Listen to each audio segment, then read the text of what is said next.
Assalamu alaikum everyone. Hope you are all doing well. In today's video, I will be doing a magical experiment with salt and baking soda.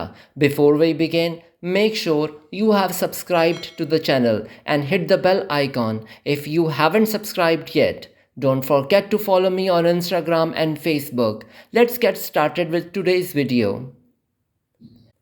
Salt पे water shower की मदद से हल्का सा पानी sprinkle करें और दोनों हाथों से सॉल्ट को हिला लें ताकि पानी से नमक के टुकड़े गीले हो जाएं।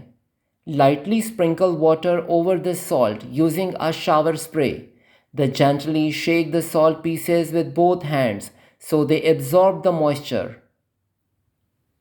आज की वीडियो के तमाम स्टेप्स को थोड़ा ध्यान से देखना होगा क्योंकि अगर कोई भी स्टेप मिस हो गया तो इफ़ेक्ट सही नहीं आएगा। Watch each step of today's video carefully as missing any step might prevent you from getting the desired effect. Salt and baking soda का इफ़ेक्ट लेने के लिए सबसे पहले दोनों को प्रिपेयर कर लेते हैं। ज़रूरत के मुताबिक सॉल्ट के पीसेस ले लें। मेरी पिछली वीडियोस में आप देख चुके हैं कैसे सॉल्ट को पीसेस में तोड़ना है। To create the salt and baking soda effect, let's first prepare both materials. Start by taking the needed amount of salt pieces. You may remember from my previous videos how to break salt into pieces.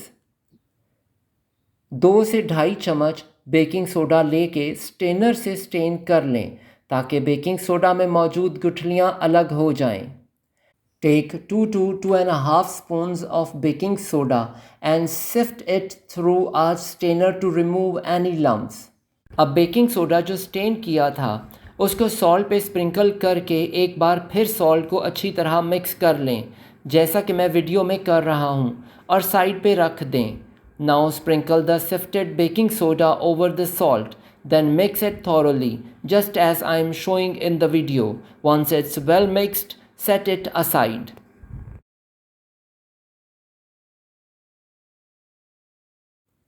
Silk को सबसे पहले water shower की मदद से गीला कर लें और बहुत ज़्यादा पानी अप्लाई ना करें क्योंकि अक्टूबर का मंथ है और मौसम काफ़ी हद तक चेंज हो गया है, इसलिए ज़्यादा पानी अप्लाई करने से सिल्क को ड्राई होने में टाइम लगेगा और इफ़ेक्ट भी डैमेज हो सकता है।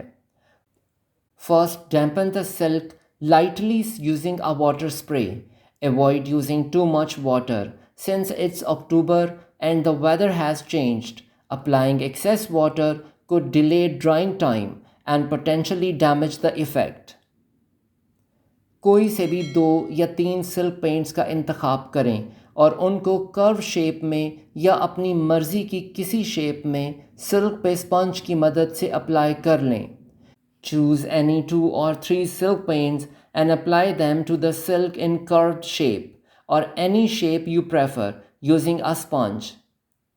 मैं हमेशा कलर्स को आपकी चॉइस पे इसलिए छोड़ता हूँ क्योंकि मेरी वीडियो में मेरा प्रोजेक्ट सिर्फ मेरा एक्सपेरिमेंट है, जबकि आप सब इफ़ेक्ट्स के लिए अपने प्रोजेक्ट की कलर स्कीम के हिसाब से कलर्स को सिलेक्ट करेंगे।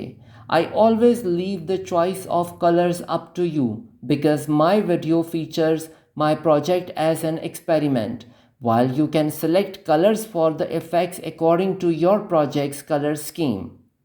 अच्छी तरह स्पॉन्ज से कलर्स को सिल्क पे अप्लाई कर दें और ख्याल रखें सिल्क ड्राई ना हो। Apply the colors to the silk thoroughly using a sponge, making sure that the silk doesn't dry out. अब जो सॉल्ट हमने बेकिंग सोडा से कोट किया था उसको सिल्क पे स्प्रिंकल कर देंगे और जो हिस्सा खाली हो वहाँ एक एक करके सॉल्ट के पीसेस को रखते जाएंगे। Now sprinkle the salt coated with baking soda onto the silk and carefully place the salt pieces one by one in any empty areas.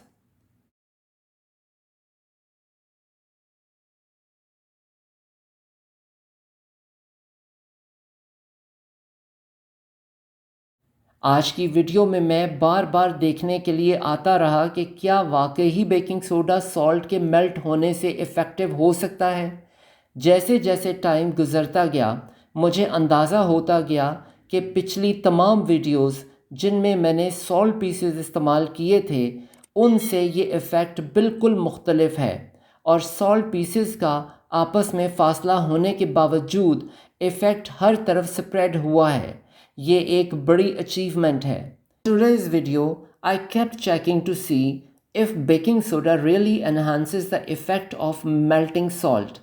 As time went on, I realized that the effect from using salt pieces in my previous videos is completely different. Despite the distance between the salt pieces, the effect spread beautifully all around. This is a significant achievement. Silk dry हो जाए तो baking soda से coated salt को silk के ऊपर से हटा दें और जो बेकिंग सोडा फैब्रिक पे रह गया हो उसको भी अच्छी तरह सिल्क से रिमूव कर दें।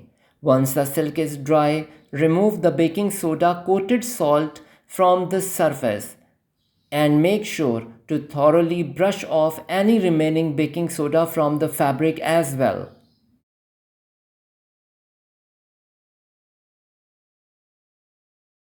हमेशा की तरह फ़िलहाल मैंने सिल्क पेंट्स इस्तेमाल किए हैं जो आयरन फिक्स्ड हैं। इनको फिक्स करने के लिए दोनों तरफ से सिल्क को आयरन कर लेंगे। As always, I have used silk paints that are iron fixed. To set them, we will iron the silk on both sides. Iron करने के बाद सॉल्ट और बेकिंग सोडा सिल्क से रिमूव करने के लिए टैप वाटर में 1 से 2 मिनट्स के लिए डिप करेंगे। सिल्क को निचोड़ने और रगड़ने से गुरेज करें। 2 मिनट के बाद सिल्क को शेड के नीचे वायर पे हैंग करके सुखा लें। After ironing, to remove the salt and baking soda from the silk, we will dip it in the tap water for 1 to 2 minutes. Make sure do not squeeze and rub the silk. After 2 minutes, hang the silk to dry in the shade on a wire. Silk dry हो जाए तो एक बार फिर से iron कर लें। Once the silk is dry, iron it again for a smooth finish. I have no words to express my feelings after watching this effect on silk. It is action or reaction of baking soda, I have no idea. But I am telling you, the combination of baking soda and salt won my heart because I have done lots of experiments with salt in my life, and this is my first time achieving an effect like this. Please try this in your project. You will fall in love with this effect. As always, I request you, if the video touched your heart, press the like button and share it with your buddies who want to learn silk painting. Subscribe to my channel if you have not subscribed yet. Take good care of yourself and remember me in your prayers. Allah Nigeban.